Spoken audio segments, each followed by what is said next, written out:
Hey everybody, welcome to Kimmel's Irish Pub. Time for another movie review. Tonight's movie, As They Made Us.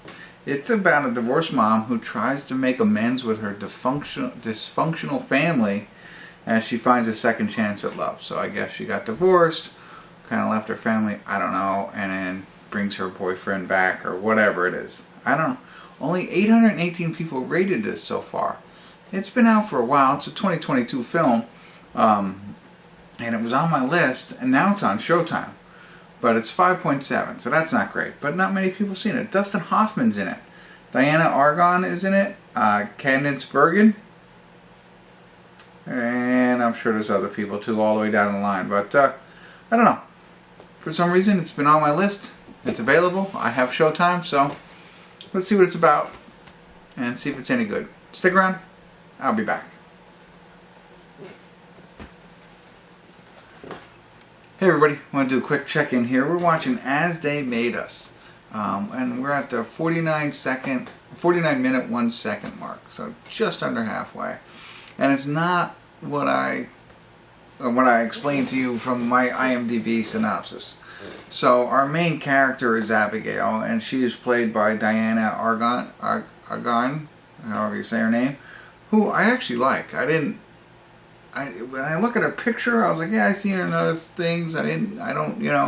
But really like her in this. I think this is a great character. She's a divorced mom. That's the divorced mom, right?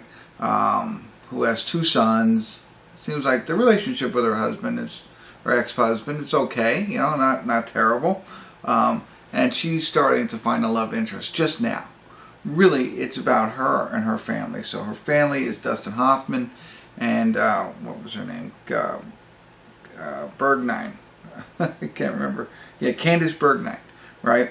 So they're her parents, and it's showing about the relationship she had growing up with them.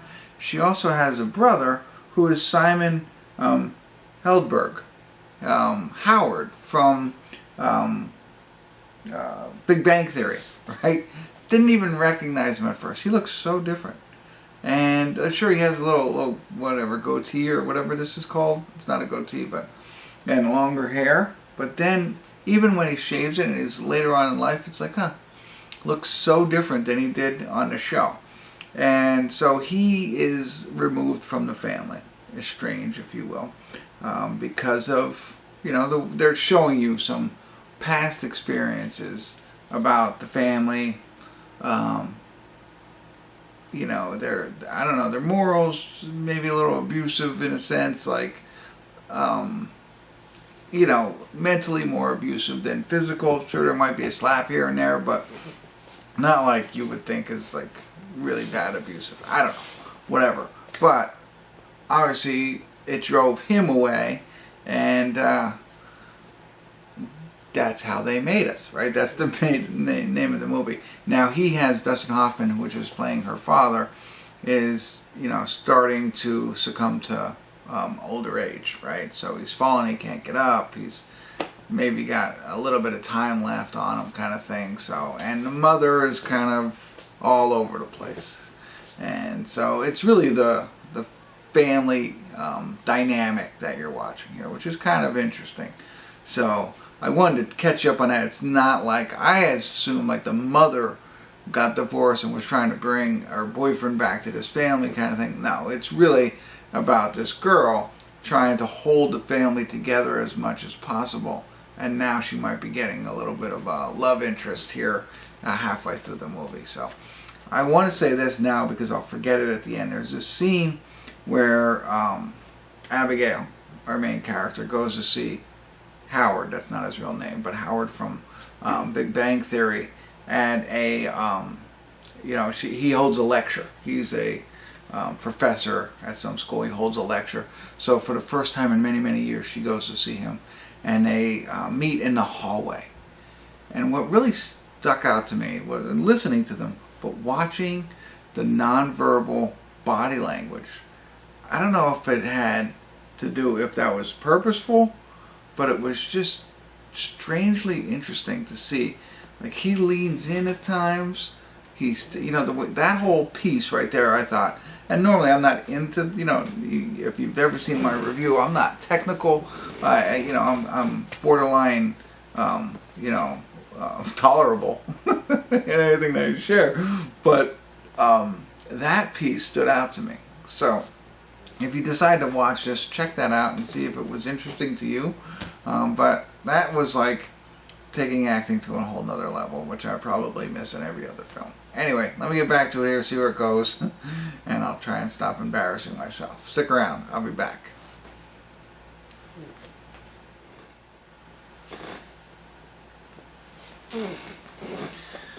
Hey everybody, we're at the credits of As They Made Us, and I have to say I was preparing for a while on this, you know, closure of this movie.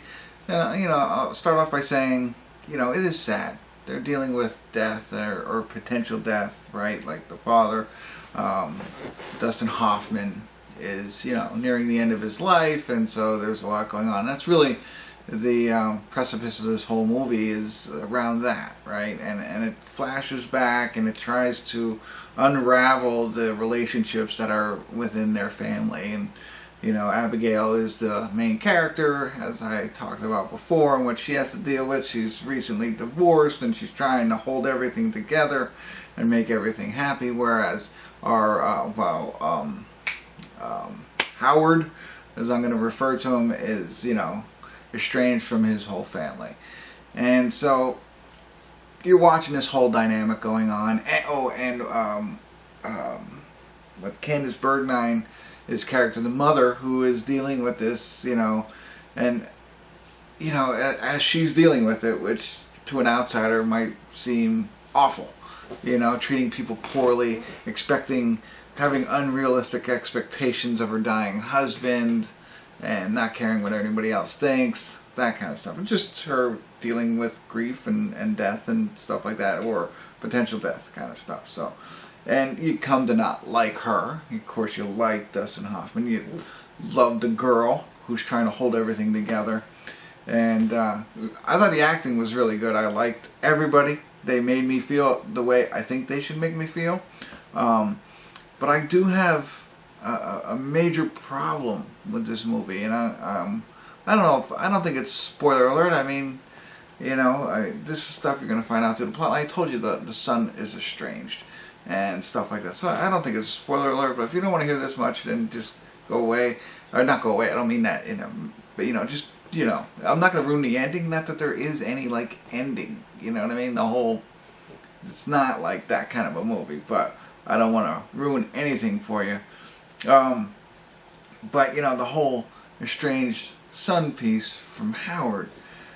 So I'm expecting, the guy was estranged for 20 years. For 20 years he hasn't visited your father. Now, I'm thinking to myself as I'm watching this, how hard it must be when you're close. You know, I haven't lost my dad yet, so I couldn't imagine what it's going to be like.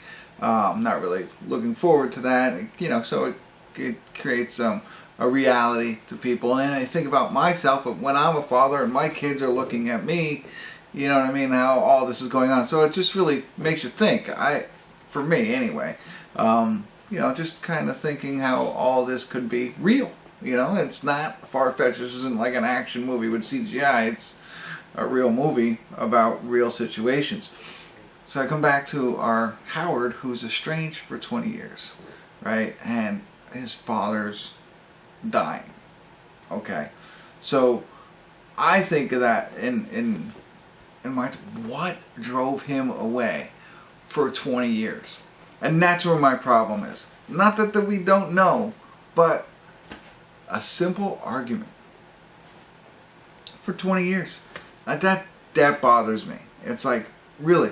So, and maybe some of this was cut out, but you see how they were raised, and again, there's nothing awful. There's not, you know, there's fights. Of course parents fight, they argue. Back in the day, they raised a hand. And I'm not saying that's right, and I'm not saying that kind of thing. But that wasn't the reason that this kid was gone for 20 years. It's not because of the raising of the hand or anything like that, or the arguments. It's because they had one fight. Because he wanted to move out, and he wanted his father to pay the rent for him when he left, when the father said, look, I worked hard enough so that you could live here and you don't have to move out and me pay your rent there. Like that ultimately really bothered me.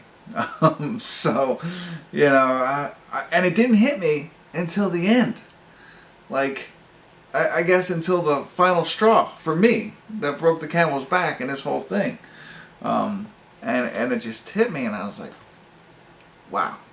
So that angers me inside, and I don't know, I'm not saying I know about anybody else's situation and whatever, so on and so forth. I only know what they show me on the screen, so this isn't a parallel to anybody else's life situations or anything like that, so don't take it that way. But for me, what they've shown me on the screen is not enough to do what this kid did, and he's the enemy, the villain of the entire film, you know, which was supposed to be like a nice, maybe not a nice film, but a film about, you know, family drama, if you will.